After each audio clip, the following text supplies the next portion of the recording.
Hello everyone. आज हम discuss करेंगे इवोल्यूशन के बारे में। इवोल्यूशन को डिस्कस करने से पहले हमें ये पता होना चाहिए कि इवोल्यूशन टर्म का मतलब क्या है। इवोल्यूशन मीन्स इवॉल्व होना। इवॉल्व होने का मतलब होता है कि कोई भी सिंपल फॉर्म को एडवांस फॉर्म में कन्वर्ट हो जाना।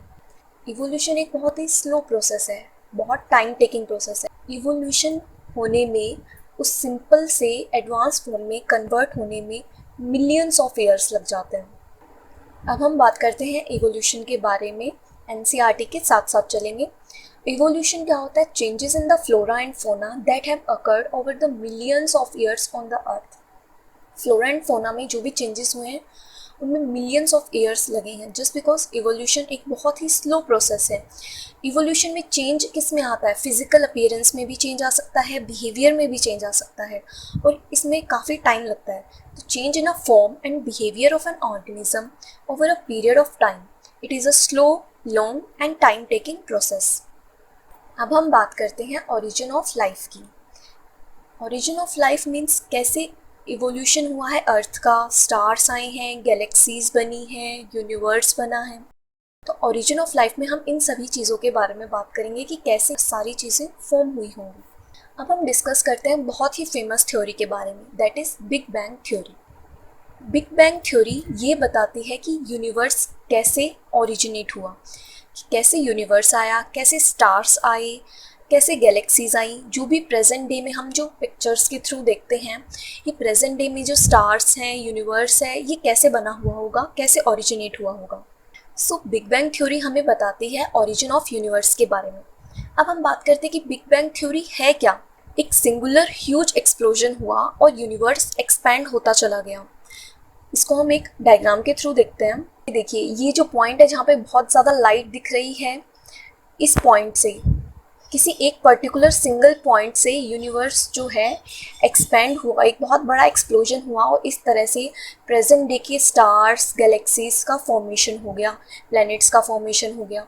सो universe begin as just a single point and then expanded and stretched to grow as large as it is right now.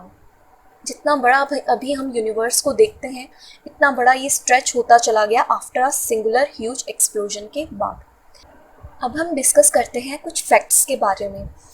NCERT के कुछ मेन फैक्ट्स हैं जो कि आपको लर्न होने चाहिए।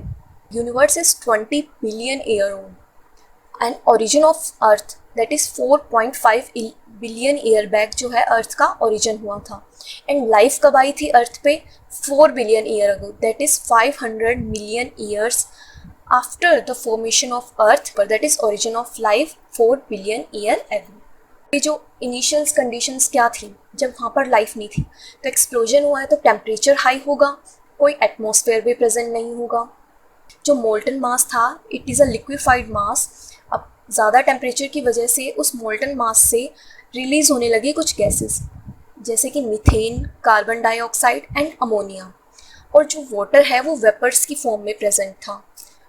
कोई एटमॉस्फेयर नहीं था, तो वहाँ पर ओजोन लेयर का फॉर्मेशन भी नहीं था, और ना ही फ्री फॉर्म में ऑक्सीजन प्रेजेंट थी। सो ये बहुत ही इंपॉर्टेंट क्वेश्चन है कि अर्ली अर्थ पे कंडीशंस कैसी थी। अब एनसीईआरटी के कुछ इंपॉर्टेंट पॉइंट्स की बात कर लेते हैं। UV rays from the sun broke up water into the hydrogen and oxygen। जो UV rays जो सन से निकल रही थी वो वाटर को ब्रेक कर देती थी हाइड्रोजन एंड ऑक्सीजन के अंदर, और लाइटर H2 जो है वो एस्केप कर जाता था। अब जो ऑक्सीजन है वो अमोनिया और मीथेन के साथ कंबाइन होकर वाटर का फॉर्मेशन कर ले रही थी, और ओजोन का फॉर्मेशन हो रहा था, ओजोन लेयर वॉज फॉर्म। अब जैसे जैसे अर्थ का टेम्परेचर कूल डाउन हो रहा था, जो वाटर वेपर है वो रेन के फॉर्म में अर्थ पे गिरने लगे, और जो भी डिप्रेशंस अर्थ के ऊपर प्रेजेंट थे वो सारे फिल होने लगे। जैसे कि हम प्रेजेंट डे में ओशन देखते हैं तो वो कुछ इस तरीके से फॉर्म हुआ होगा। सो जो लाइफ है वो 500 मिलियन ईयर्स के बाद आई थी after the formation of the earth, that is almost 4 billion year back, जो कि अभी हमने फैक्ट्स में देखा। अब हमने बेसिक स्टडी कर लिया कि इवोल्यूशन क्या होता है, ओरिजिन ऑफ लाइफ क्या है, बिग बैंग थ्योरी बेसिकली हमें क्या समझा रही है और उसने क्या एक्सप्लेन किया था। Thanks for watching.